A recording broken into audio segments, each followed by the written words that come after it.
Right, the final comparison I want to make, which is probably also the most relevant comparison, is how it looks against the 1 to 144th HG model. So as you can see, the difference in scale is quite obvious. So the 1 to 100th model is, whoops. So that was the wing zero that fell down. No worries, nothing broke. So okay, so 1 to 144 is almost like half the size of the 1 to 100th model. The detailing is also not as sharp, it's not as detailed. However, as you can see, the styling is a little sharper. I don't know why, but probably because I pointed out is because the feet are proportionally a little larger, a little longer. The shin guards are also a little pointier, and I think the waist is also a little more petite, but that could just be perception. In terms of posability, the small one is quite competitive actually. So it features a small ball joint in here, but so the lateral movement is not as large, but it's fair enough. So see, it's wide enough, and also the knee joint is double jointed as well.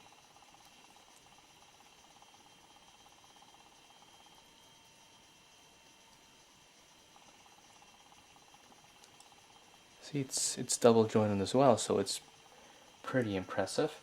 The shoulder can also move forwards and backwards, up and down. Although, oh sorry, it doesn't go up and down. So the arms go up and down, but the shoulder actually doesn't. So that's a difference.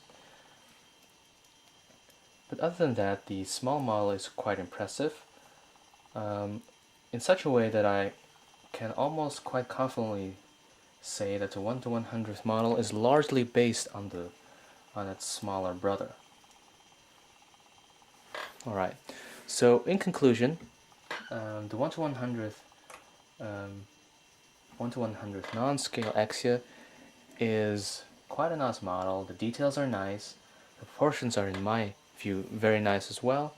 And also something I can recommend is painting your kit. I mean, as you've seen in the construction part of this video,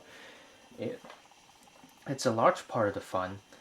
It makes the Gundam look much more serious and more eye-popping, and I can really recommend it. And also an added bonus is if you varnish the ABS internal mechanism, it becomes a little bit sturdier and a little bit more stable. Although you've seen that if you want to play with it, things get a little rusty and it's a little difficult to move the joints around. Right, so finally there are some closing comments I want to make, some stuff I forgot to do in the review.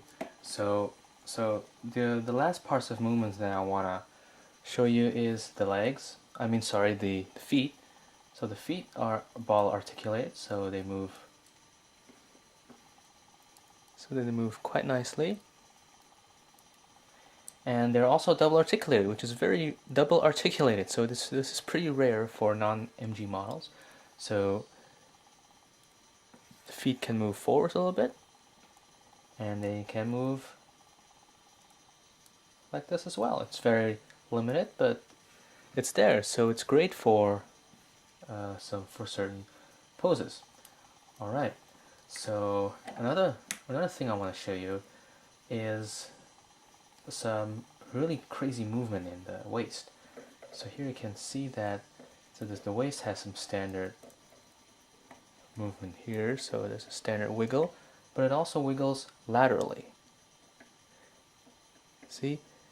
So this is done by a polycap joint which is inside, so a very simple standard polycap joint which is inside this thing, but it allows for a very modest swivel movement. So great marks for posability yet again for this figure.